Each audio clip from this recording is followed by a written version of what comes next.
دەچینە پارێزگای خۆراسان لە ئێران. لەوێ زیاتر لە ملیۆنێک کورد هەن. زیبا سەنەمی تەمەن 70 ساڵ یەکێکە لەو کوردانە.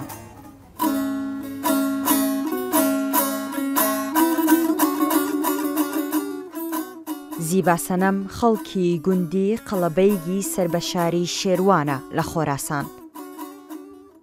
زیبا لە ماڵەکەیدا بە جلوبەرگی ڕەسەنی کوردانی خۆراسان دەردەکەوێت. ئەو لە منداڵیەوە حەزی بە ژەنینی دووتار بووە، بەڵام باوکی ڕێگەی پێنەداوە بیژەنێ. ئێستا زۆر جار لە کاتی بێتاقەتی و دەست بەتاڵی دادەنیشێ و دووتار دەژەنێ.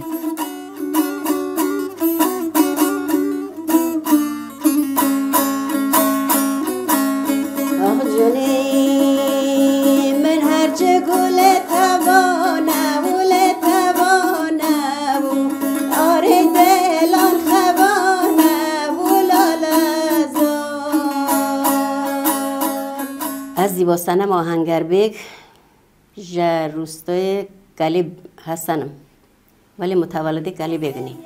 الان تقریبا از 16 سال اومگو ژە قەلیب ارکتمه.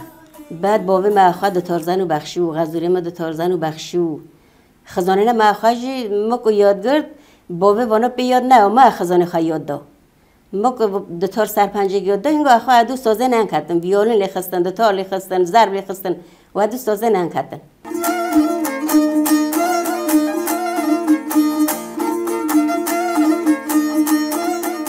زیبا سەنەم دوای تەمەنی 45 ساڵی دەستی بە ژەنینی دووتار کردووە و هەروەها گۆرانیشی گوتووە. پێشەوە باوکی ڕێگەی پێنەداوە دەست بۆ هیچ ئامێرێکی میوزیک ببات. لە کاتێکدا باوک و باپیریشی مامۆستای دووتار بوونە.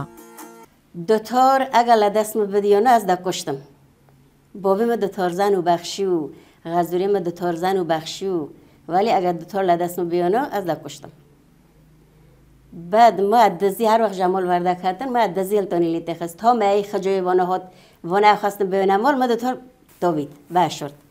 بعد تا چند سال کن که جا غزوری خواهن جداونه چونی منطقه ایوب پیغمبر نشمنده ونه لویونه. بعد ما دتار التانی لیت خست مدی میریم گپ نکه.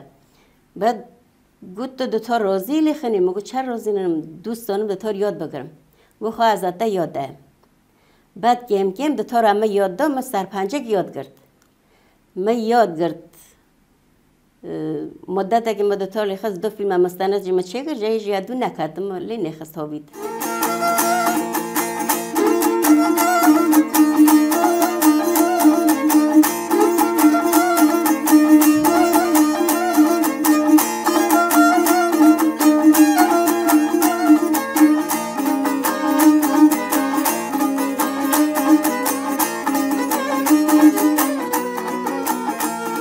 چند سال پیش لکالی بگرو انشتنه دادتک دادیان چوم ما دتار لخص لوکر جایی نچومه 45 ساله اومه که ما دتار هلانیه یاد کردیه تا الان ادامه داره. کوردانی خۆراسان لە سەردەمی شەعەباسی سەفەوی ڕاگوێزراون بە مەبەستی بەرگریکردن لە سنووری ئیمپراتۆریەتەکەی.